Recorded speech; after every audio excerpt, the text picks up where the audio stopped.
hour of Roadworthy Drive behind the scenes. I'm Ken Chester, your host. I'm in studio with my executive producer, good friend, Jack DeLeon. Hello. And our amazing, socially social, Sasha. Say hi, Sasha. Hi. This hour in breaking news, RoboCop comes to Dubai. It's a thing. Autonomous, little, smart car-looking vehicle is joining the police force. We'll talk about that.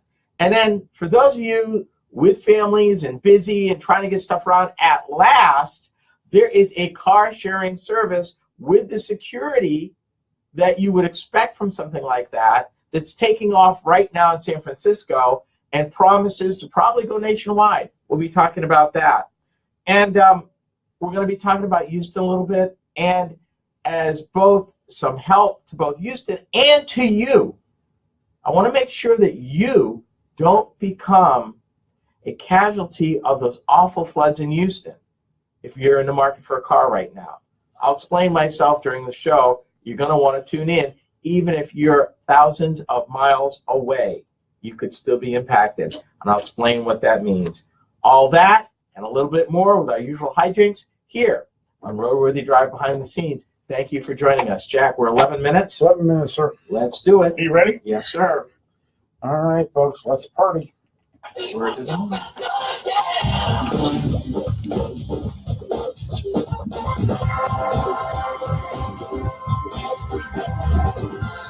It's time now for Roadworthy Drive with Ken Chester, America's premier automotive news and information talk show. Now, here he is, that automotive journalist with the...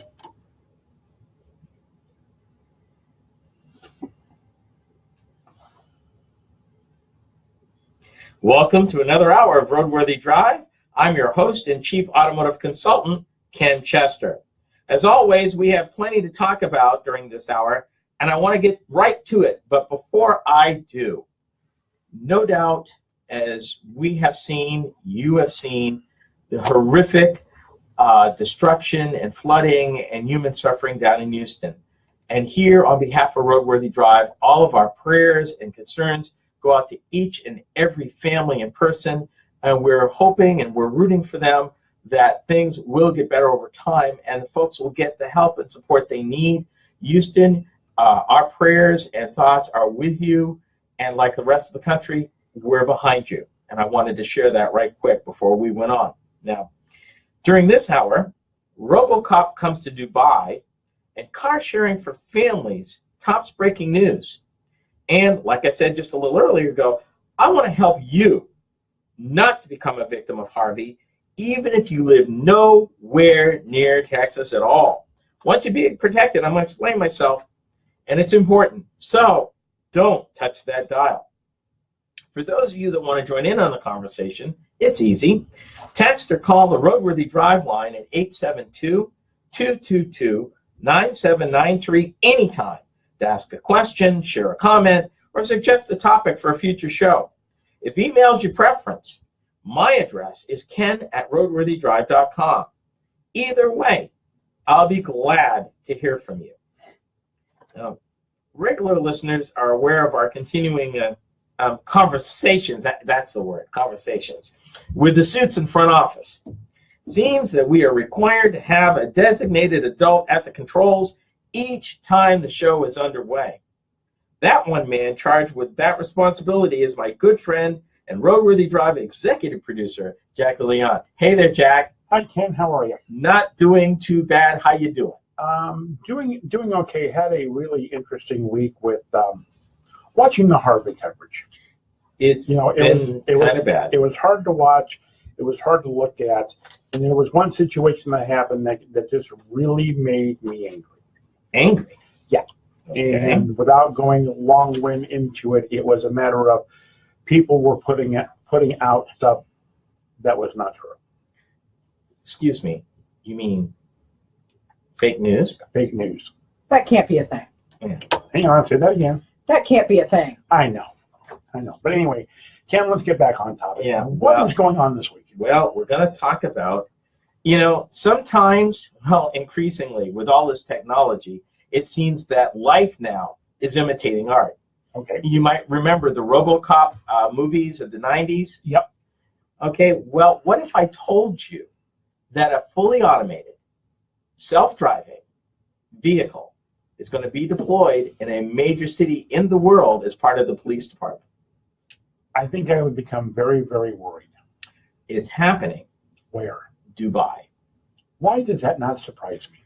They are introducing in their police force a fully autonomous vehicle. I call it, looks like a maybe 3/4 scale smart car, but it's got all the sensors, it's got all the things. It's developed by a company, and it's designed basically to offer surveillance, track criminals, and even if the criminal tries to run someplace where the vehicle can't go, it's got you covered. It will actually deploy, wait for it, its own drone. Wow. Oh yeah, it's kind of crazy. They call it the world's first ground aerial outdoor security robot, and it navigates its surroundings perceptively with profound situation discernment and intuitive environment orientation. You like them big words? Would you please quit using those $10 words I over know. my head? But here's the thing. It's equipped with a laser scanner, Okay. thermal camera, HD cameras, that's plural, and a LiDAR system. And it's designed to be operated remotely. There'll be a human at the controls. And a human can override, if they choose, the self-autonomous mode. So that's coming. Now, and what my question would be is, how soon are they going to put guns on these? well, here's the thing. I would think they wouldn't, simply because all the legal issues. I would think so too, but you never know. Well, but consider this. With the increase of the need and shrinking metropolitan budgets, it's always something that our services have always been under the gun. Can you see this, particularly in larger cities where police departments are strapped anyway? Yeah, I could see them in Where they could take over some of the more mundane police duties of, surveillance. Surveillance, traffic tickets. I don't think it will do it tickets per se, because there's nothing there that's designed to do that. Okay. But I would think that from a surveillance standpoint and a tracking standpoint, it actually might be safer than a police car at full speed going through congested city streets in a chase, as opposed to this little car and maybe a drone overhead. It may mean, in that example, less people may be hurt or even killed. Because that is becoming a problem. Well, it's always been a problem. High-speed chases, in fact, depending on your police departments, some police departments actually don't do them anymore or only have very limited rules of engagement for those. For that very reason. Especially if the speed hits over a certain mile per hour. Yeah, and in some cases, depending, they actually call it off. Yep. Imagine a drone in this case, which can be deployed to continue the chase, but in such a way where they can direct law enforcement to where the perpetrator may be. Yep. So this is coming, people. More and more, we're seeing technology step into situations like this. Okay, you and I were talking earlier about your second thing. Indeed. And you said something to me about being able to basically do, and I'm going to use this as a generic term, not that I have any endorsement with these people or anything like that, but it's basically an Uber service for families. Well, it's even better than that. Okay, I'll let you speak. It was started by an Indian woman and her brothers who basically watched their mom, who was a math teacher in India, give up her career to raise them. She loved teaching. But in order to raise the kids and help them be fulfilled, she had to step down. Now, the daughter, master's at Stanford, sharp lady, has kids of her own now, and seeing that she loves what she does, but she's coming to this crossroads. Because, I mean, think about it. Nowadays, kids are so social. They've got band, and they've got sports, and they've got play dates, and they've got a multitude of things going on. Soccer. And, with all that going on, particularly if you've got more than one kid in the family, and typically if both parents are working or you're a working parent, how do you get these kids all around in a safe way? In San Francisco, no surprise, created this company called Zum. And they call it ZUM. Okay? They bill it as peace of mind for busy families. But here's the thing. They've combined optimal child care and convenience. And it ain't easy to become a ZUM family, what they call family assistant that works with the families. They go through a rigorous background check, which includes an FBI check. And that's not all. They don't just check you. And in fact, they say that only 1 out of every 5 people that apply make it. That they're not playing. No, they're not. They're not playing, and that's the thing. Here's the minimum requirements to even be considered in the first round. At least 21 years old. At least 3 years of experience working with children. At least 3 years of driving experience with a clean driving record. Own a 2006 or newer 4-door vehicle in great condition, and college education or experience working in a professional setting. That gets you an interview. It does not get you hired. So they're going to do the interview and the FBI check. And you do the interview, then the background check, and they go through multiple checks, address history, sex offender records, driving and social security validations for every driver applicant. And these vehicles, even if you pass all that, your vehicle has to pass. They've got a strict policy to monitor regular maintenance and check for proper inspections. Now, in case you're thinking that this is a flash in the pan, they just raised $5.5 million to expand that business. That's not easy to do in this day and age. They work with over 800 schools in the San Francisco area. It's really awesome. App controlled, really cool, something to just think about. So there you go. When we come back, an unpleasant truth about flood damaged cars. You're riding shotgun with Ken Chester and RoadWorthy Drive.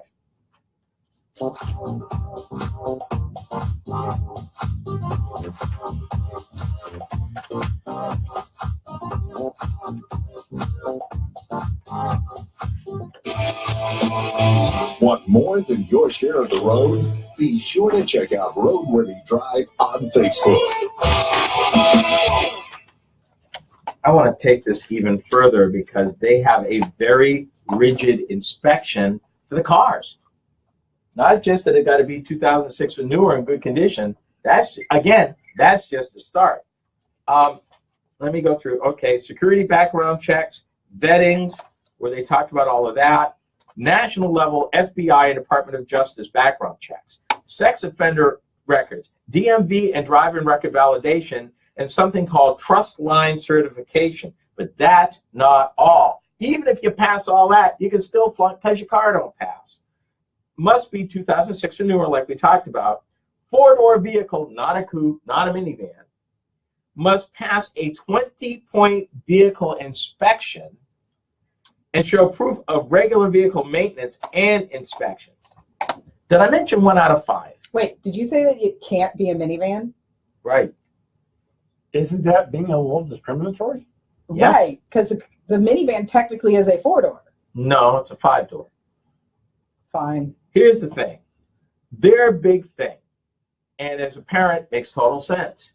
Safety, safety, safety, security, security, security, safety. So they want the way for the child to be able to get out in case of an emergency? That and the fact that they're not packing a bunch of kids. Fewer kids means more attention. And what I didn't cover in the piece, there's an app. If you're a parent at work, you know 12 hours before your kid's picked up, who's picking them up, whole driver thing. It will send you a text 20 minutes before they pick the kid up. It will give you an ability to track the actual ride via your phone while it's happening. Yep. Plus, they will tell you where the kid was dropped off, and they'll even give you a video. Okay, now, how much? That they didn't say I didn't get into, but you know what? In a few years, wait a minute. In a few years, they've been going on, and remember, just Greater San Francisco, I get it. 100,000 rides.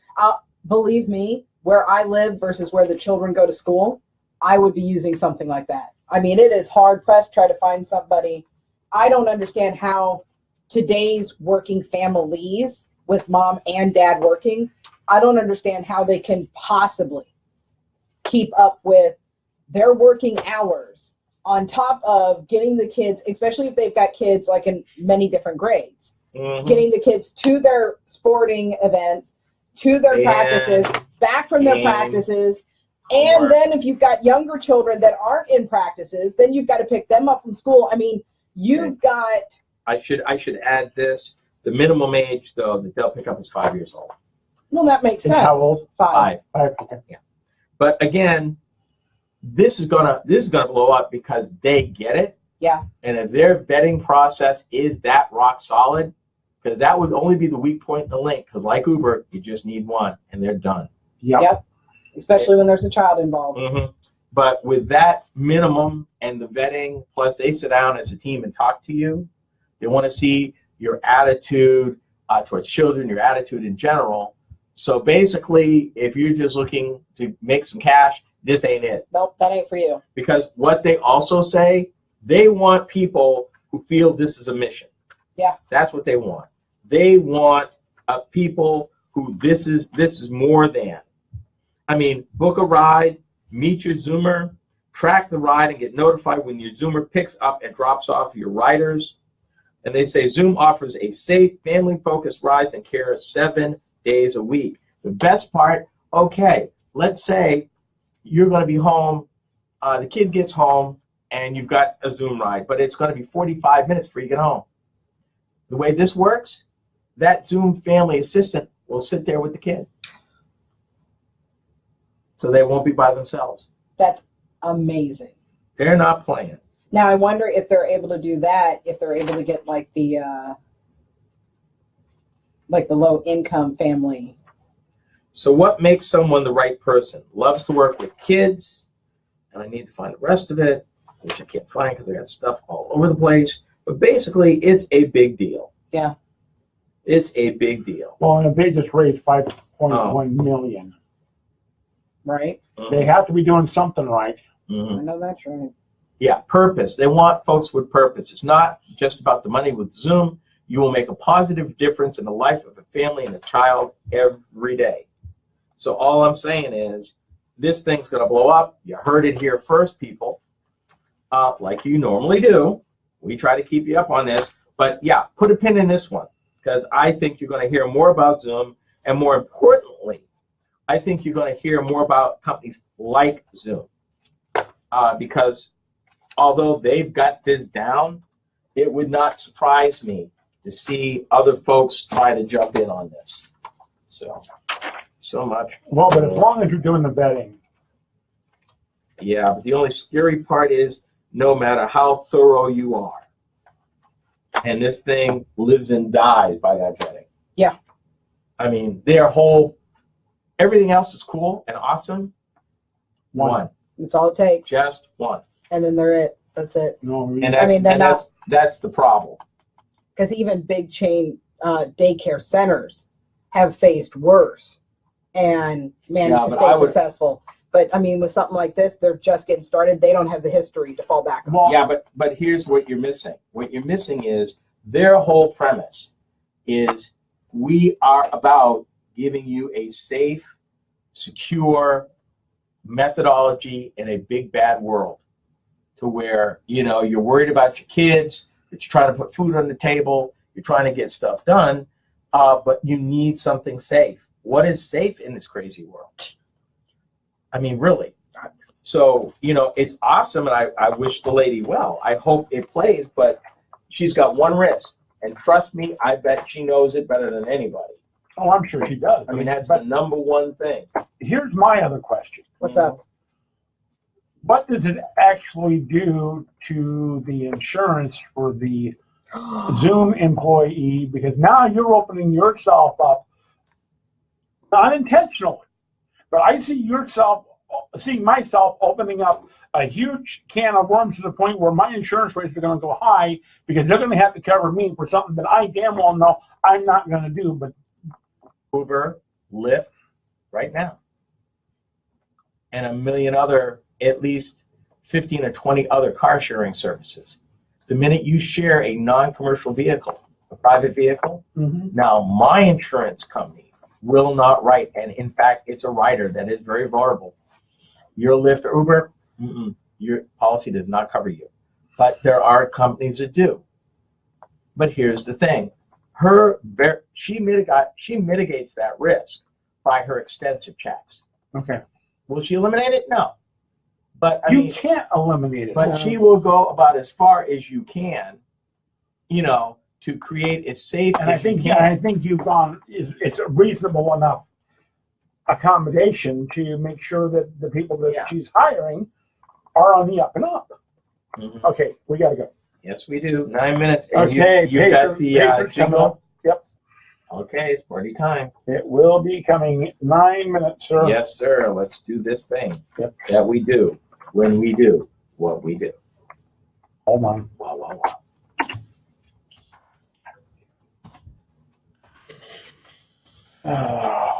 You right over there? Yeah, I just started it without having it up. That could be a problem.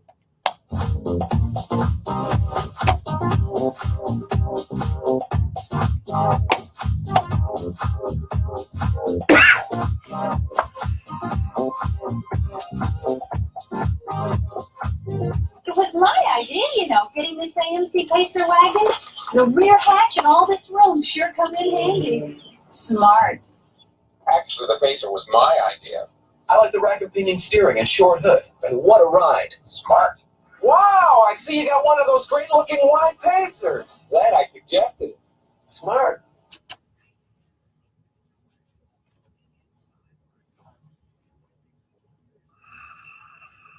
If you're just tuning in, this is RoadWorthy Drive, and I'm Ken Chester, your host.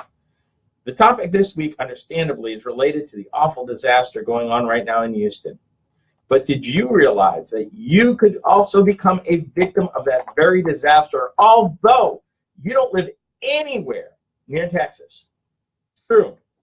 Current estimates peg the number of vehicles damaged as a result of Hurricane Harvey to be in the 300,000 to 500,000 vehicle range.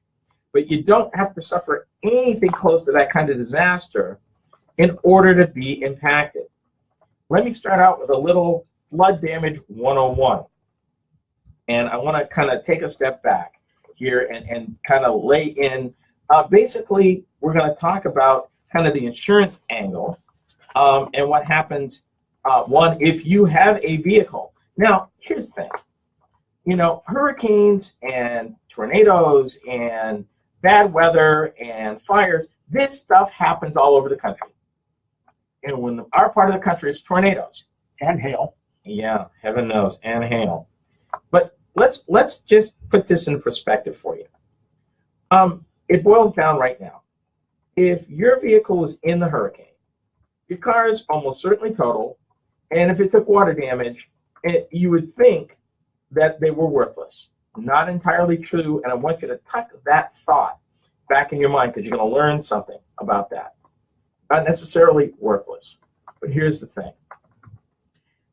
The one way that you own a car in Texas, get anything for it, because it wasn't in a collision, it's called comprehensive insurance. Comprehensive. But here's the kicker in Texas that's sad. 15% of Texans have no car insurance. Of the 75% of the rest that do, the 85%, 75% of them do not have comprehensive. So how many vehicles are we talking about? Roughly, if you figure the 500,000, you're looking at as many as roughly 180,000 vehicles that have either no kind of insurance, have no kind of insurance coverage. The people are out of luck. Now, you might remember we talked a week or so ago about gap insurance. Right. Let me paint you a picture. Let me paint you a scary picture. You own a 2-year-old car, and you're doing fine. You're making the payments. But see, in order to get into that car, you traded a car that you were upside down in. In other words, you owed more money than the car was worth, but the dealer fixed you up. He lengthened the terms. He rolled the negative equity in there, and fine. Problem is, you're upside down in the new car right now. And it's 2 years old. And maybe you have a little more mileage than average. So we're going to say maybe you're at 35, 40,000 miles. Okay, guess what? Now, hurricane wipes you out. And You have comprehensive. But here's the problem. Comprehensive is only going to pay for the depreciated value of the car, which means if that's less than the loan, you're still stuck. You remember we talked about gap insurance a few weeks ago? Yep. That's why. Stuff like this. And gap insurance does not cover a flood, does it? No. But what gap insurance would do, comprehensive would cover the flood. Okay. But the difference between the payoff for the depreciated car and the loan, gap insurance. But if I've already rolled the negative equity into that new loan, aren't I still in trouble? Depends. Gap insurance. Okay. And that's the thing. It's not necessarily going to always, it wouldn't pay off the loan. It's going to cover that difference. Hence the name gap. Okay. And that's where you get the help. Now, let's get into it a little bit more. What exactly is comprehensive? Comprehensive insurance is a coverage that helps pay or to replace or repair your vehicle if it's stolen or damaged in an incident that's not a collision. Now, if you own, most banks and credit unions you've got a loan require comprehensive. Some states require comprehensive, but not all states, apparently Texas, does not require it. And if you own the car outright, most times it's optional on your insurance. But here is what it covers: theft, vandalism, fire, natural disasters like, I don't know, a flood, a hurricane, tornado, hail, falling objects, damage done to your car by animals. It's here. Honest to God, it's written. Okay, in the state we live in, that's called a deer. Could be. Many much. Yes. Or, believe it or not, a civil disturbance, like a riot that results in the damage or the destruction of your car. See, hang with me, you'll learn stuff. Yeah, it does. Now, the kicker is the deductible, as always. And this is where a high deductible comes back to bite you. Yes, it does. Yeah. Been there, done that. Now, very often, comprehensive has a limit or a maximum amount your policy will pay towards a covered claim. And it usually doesn't exceed the actual cash value of your vehicle, hence the gap insurance. Yeah, so there's the thing on that. Now, to get into it, what happens, what do you do really quick? The first thing, and I've read this over and over and over, if you got a car that's been submerged and you managed to retrieve it, do not start the car. Over and over and over and over. Because when water enters the engine, it can lead to all sorts of problems, electrical, mechanical. If the oil has been contaminated, you're going to end up with a very heavy doorstop, basically. So you don't want to do that. Not to mention the failure of computer modules, all this stuff. But basically what they're telling you, take pictures, inform your insurance company, try to dry the vehicle out best you can. And here's something else. Salt water versus fresh water. Salt is even more corrosive than regular water, which means if your vehicle was submerged in a saltwater bath, things are not going to end well for you. And I want you to put that by the time of the end of the show, there is a way out if you've got no insurance and no hope. There may be some hope even then. And we'll cover that if we have time towards the end of the show. But this is the thing. You want to take pictures of it. What happens if your car is basically floats away? Notify the police in the area, see if they can locate it, so that maybe your insurance company can at least get a record out there and get it. They're going to need to see it in order to appraise it, but in problems where you've got a lot of damage and a lot of people, then you got to be patient. But there are things you need to be doing for sure, and those are the things. Typically, it's kind of up to the insurance company where they're going to total it. But chances are pretty good in these electronic car world that they probably will. But the funny thing I learned in this research is a totally flooded car full of salt water is not necessarily worthless. Consider this. Should you buy a flood damaged car? I explore that possibility when we return. This is Roadworthy Drive with Ken Chester.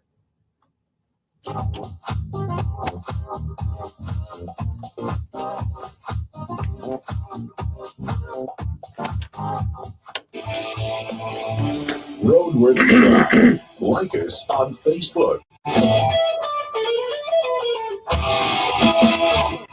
the biggest problem is contamination and mold and rust. The sooner you can get the car out of those situations and document it, it helps you. Another thing that we'll probably talk about a little later is negotiating with your insurance company. And a lot of people don't do that. They figure the number that they're offered, the car's underwater, it's worth whatever it's worth. Yeah, not so much. And hopefully in the last segment, when we're wrapping up, we'll talk about that too. That it's kind of worth having an idea of what it's worth and not necessarily taking the first offer they make. So that's much for that. Get here, yada, yada, yada.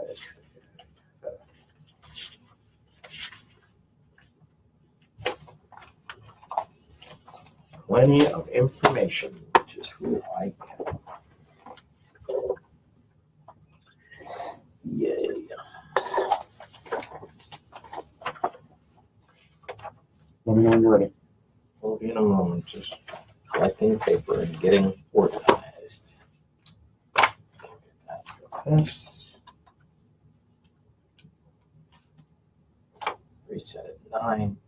9. Ready to go? Yep. And we're in third segment, right? Number 3, sir. Okay. Ready.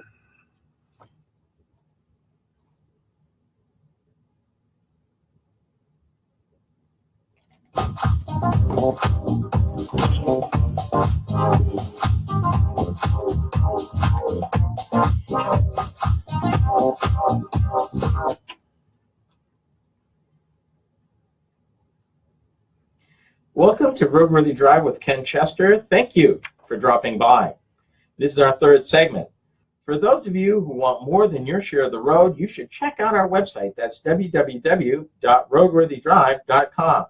Find podcasts of previous shows, video of our weekly in-studio hijinks, and more. The website is also a great place to discover what we are doing across the social media universe. Our social media maven, Sasha, keeps things fun and entertaining during the week. Discover how she keeps the social in our social media. You will be glad you did. If you're just joining the conversation, during this hour, we've been talking about flood-damaged vehicles. In this segment, I want to tackle the question of if you should buy one or maybe take a pass. Could buying one a good deal after all? Yeah, let's take a look. The short answer, and now I'm going to back it up. The short answer, no. Trust me, no. Why? Well, let's talk about the vehicles that are going to come out from Harvey. If they've been exposed to, and chances are they've been exposed to contamination, they've been exposed to some level of either full-on or diluted salt water. And most vehicles, 2006 or newer, basically vehicles that are 11 years old or newer, are highly computerized, meaning electrical connections, wiring, the whole bit. And they're more dependent than their predecessors ever were. Back in the day, you were looking at electrical, mechanical stuff, vacuum lines, things like that. You might have been able to drain the engine, drain the fluids, flush it once, and maybe you could get away with it because everything was mechanical, not electrical. Today, just about everything from your dashboard all the way through your engine, your computers, from your infotainment system to even how your dashboard works is all computerized. Would you believe even your gas pedal, which you think would be mechanical, is electrical? Did you know that? Has been for a few years. A number of years. Mm-hmm. So there's a lot more risk going on in buying a vehicle like this. Okay, Ken, let me ask you a question. Yeah.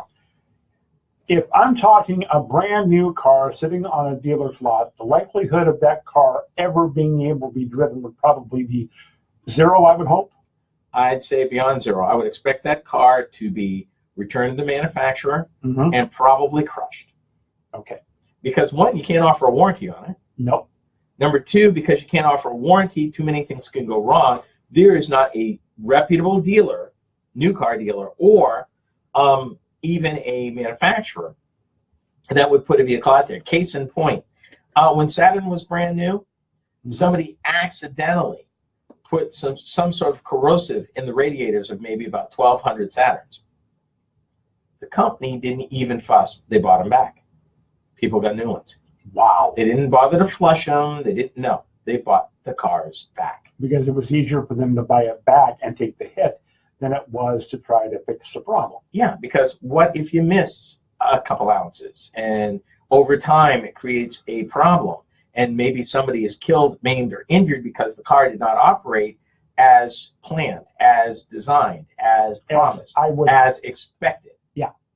Now, we're probably looking at 2 to 5 year old cars that might, and I'm going to underline might, get out to be sold. I'm guessing 5 years old to 10 years old, roughly, because I believe that the vehicle's newer than that. New cars, we've just talking about.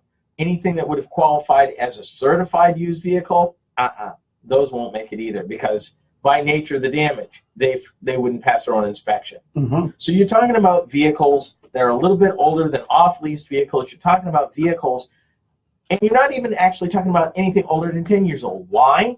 Because you've got to, even somebody unscrupulous, there has to be money in it for them. And if it costs too much to fix, or it costs more to fix, even dirt cheap, to roll it out there, it's not worth it. And a vehicle 10 years old has its own issues, even in general wear, that make it very iffy. So you're really looking at, I'm guessing, vehicles are at least 4 to 5 years old to no more than 10 years old.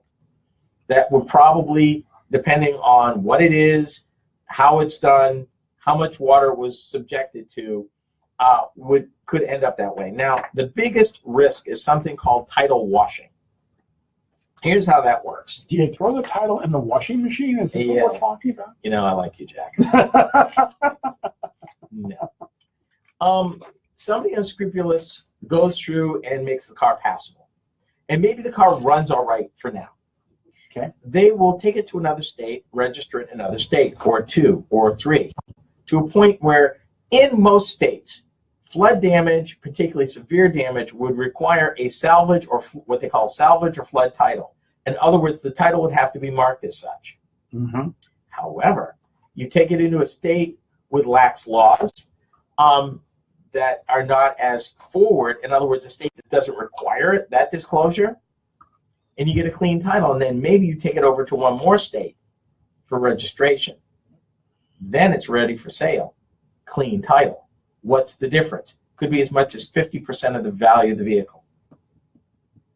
Well, that would be worth taking it to 2 or 3 states then. Mm-hmm. Here's the problem.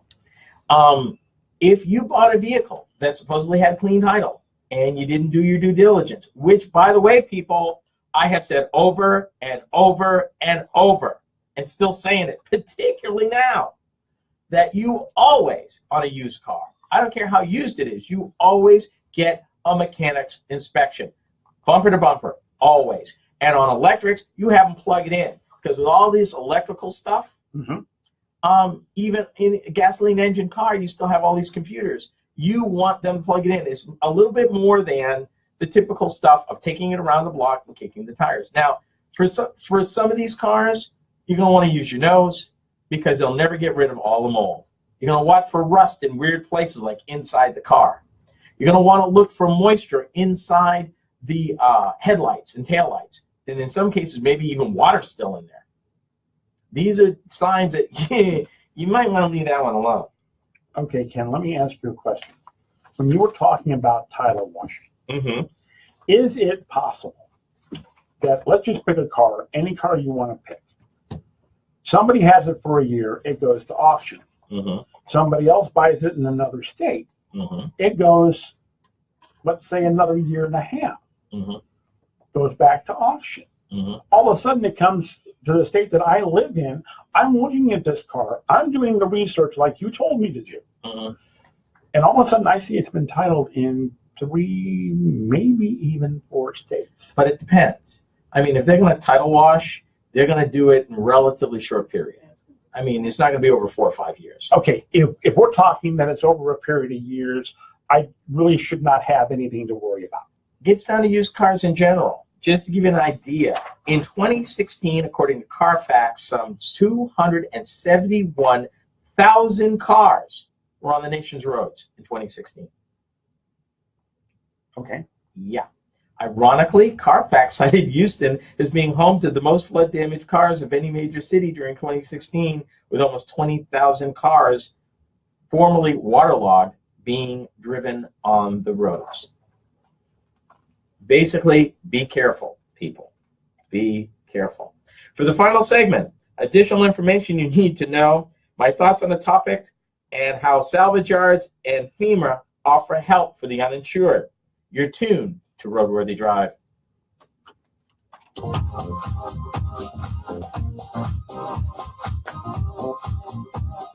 to RoadWorthyDrive.com to check out Ken's blog, listen to past shows, and the times when you can see the show on Facebook Live. Here's the thing. You can go to, and I want to see if I can find it. Actually, we'll talk about that in the next segment. Another thing that's a dead giveaway, and I always question, a nice car that's priced too low. Maybe you've been shopping for a particular car, and let's just say that car around that you've been shopping for is running between maybe 12 to 15,000. Okay, you get to this lot, car looks really nice, mileage is decent, they're asking 8. Red flag.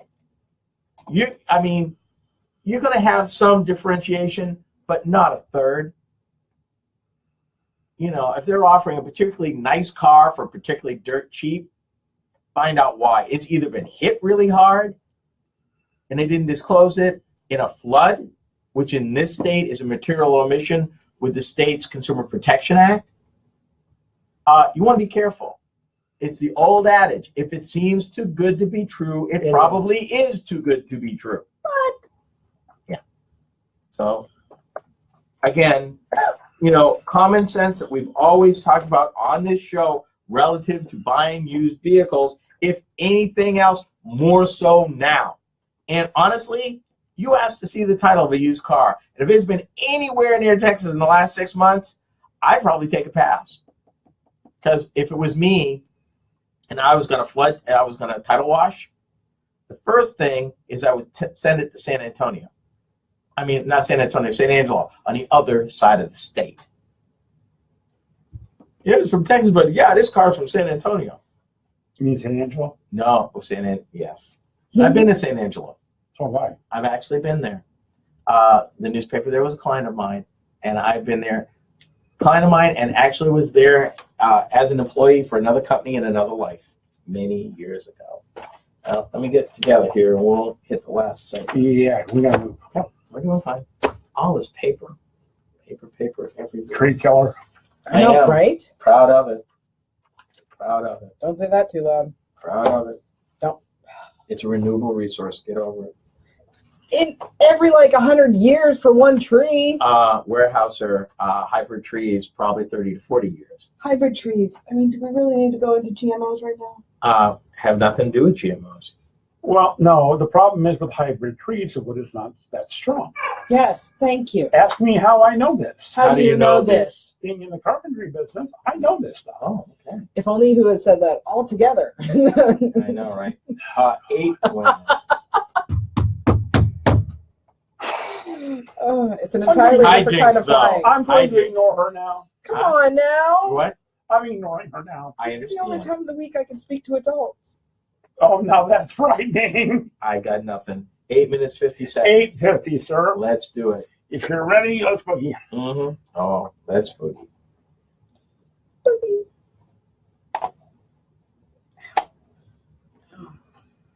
Boogie, not to be confused with boogie woogie.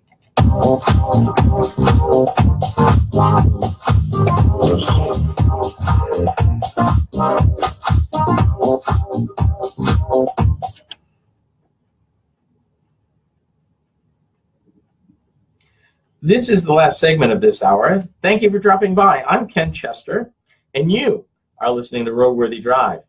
Now, over the hour, we've been exploring the pros and cons of dealing with flood-damaged cars, and most importantly, sharing with you the information needed to keep you from becoming a flood victim, even if you live hundreds of miles away from Texas.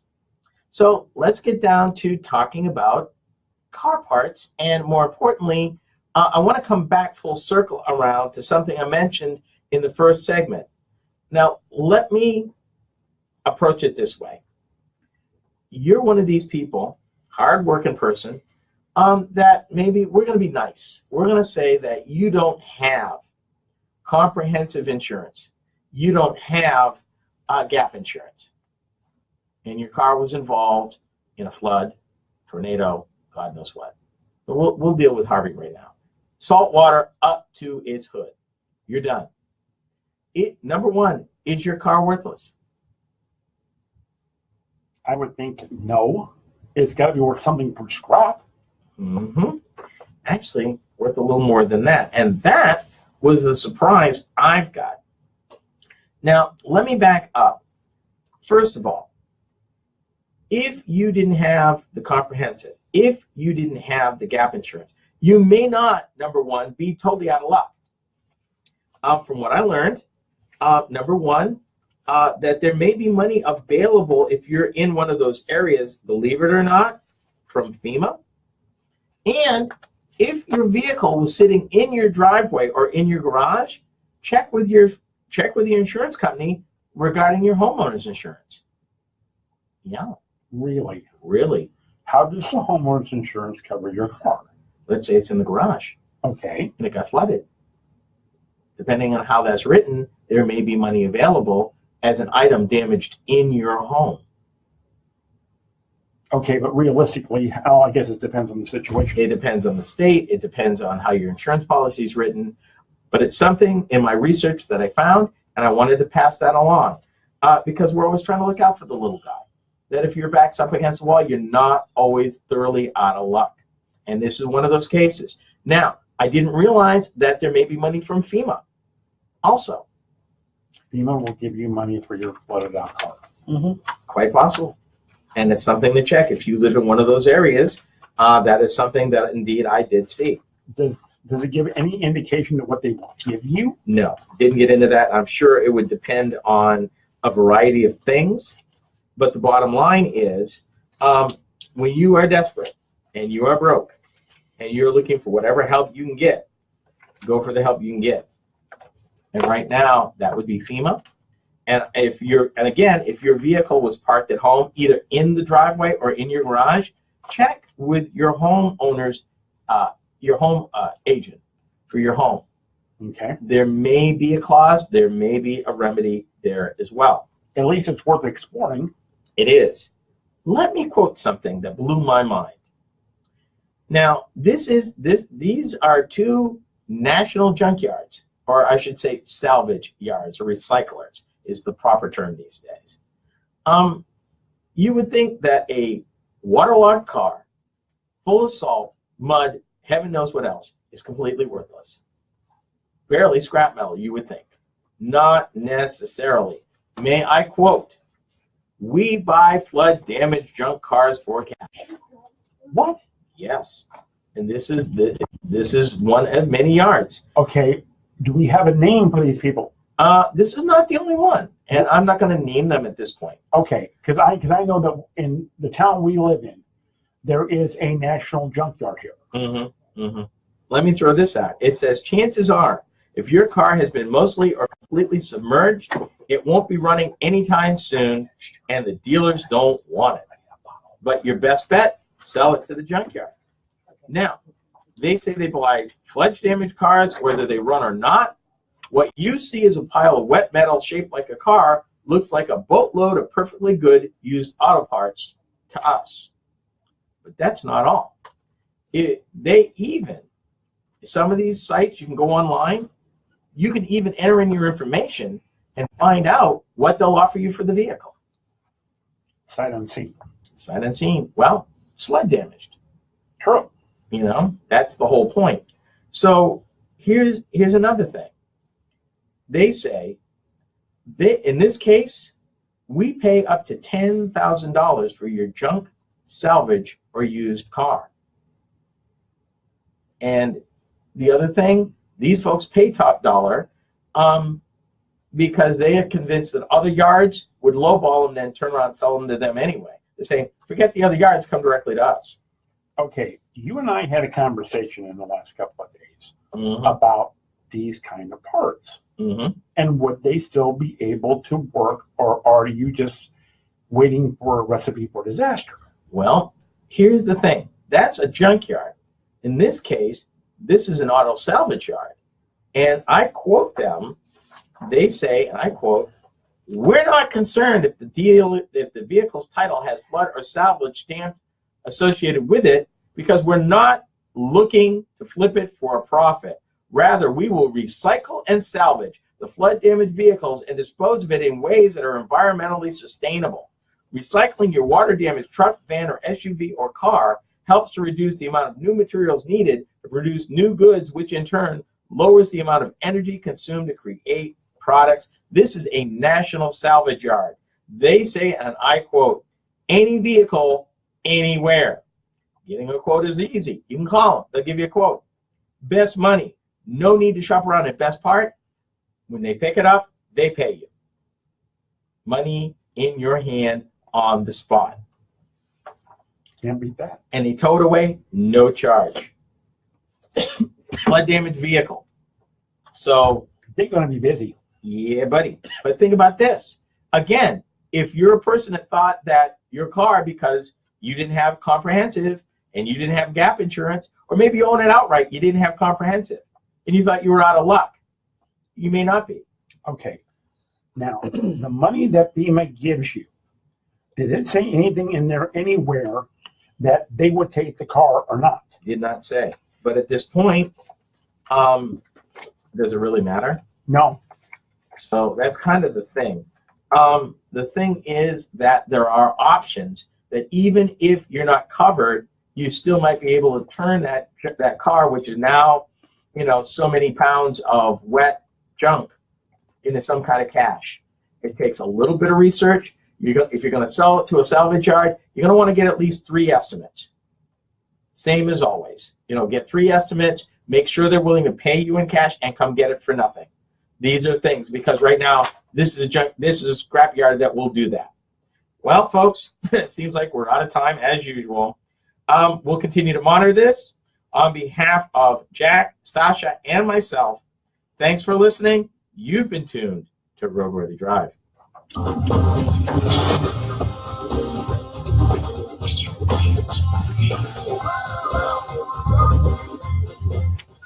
RoadWorthy Drive with Ken Chester is a copyrighted presentation of the RoadWorthy Drive Radio Network.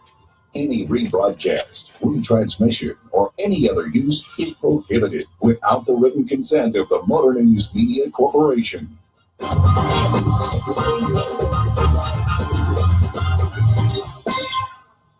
One more little thing before we call it an hour. According to this one report, and they take title washing to be a little further, also vehicles that were sold for scrap that were fixed up and sold that probably shouldn't have been. This one number I hear, reports suggest that there are over 1 million used cars that have been title washed. This means a vehicle designed for scrap was washed of its scrap brand and resold. In other words, they went through a few states to drop this salvage stamp on the title. And again, I mentioned 50%. Yeah, that could be as much. They could get, having that brand on the title cuts the value of the car by 50%. Okay. Lose that stamp, you just made 50 cents on the dollar more, even though the vehicle ain't safe and shouldn't be on the road. And who knows who's going to get it. Exactly. So again, as always, buyer beware. That covers our flood coverage for now, but it's not the end. As we learn more and find out more, we'll share it with you, because being a smart and informed consumer means being a safe consumer. And like I always say to people, your money looks better in your pocket than anybody else's. So the more money we can save, the better for you. On behalf of Jack, myself, and Sasha, this has been RoadWorthy Drive Behind the Scenes. Thank you for watching. We'll see you next time. Bye-bye. Bye.